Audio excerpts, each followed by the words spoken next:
క్రైస్తవ్యం మీద ఈగ వాలిందో జైశాలి పీడి సుందర్రావు మీద కత్తి పడినట్టు తీసుకుంటాడు ఇక ముందు.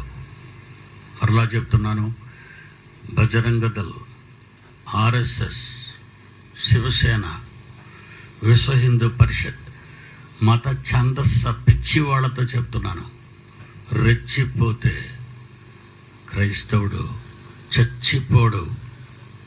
ఖబర్దార్. టూ మచ్ అయిపోతున్నారు మీరంతా, టూ మచ్.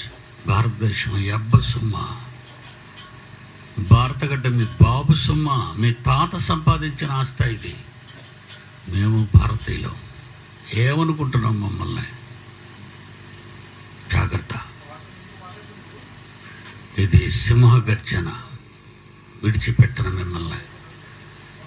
ఎంతటి పెద్దవాడవైనా నీ పార్టీలో రేపొచ్చే జనరల్ ఎలక్షన్స్లో నిన్ను మట్టి కరిపించకపోతే నా పేరు జైశాలి పీడి సుందర్రావు కాడు. మర్యాదగా లోబడి సమాన దృష్టితో క్రైస్తవ్యాన్ని ప్రేమించకపోతే భారతదేశంలో అధికారం అన్నది నీ చేతిలోంచి పీకేస్తాం. ఏమనుకుంటున్నావు?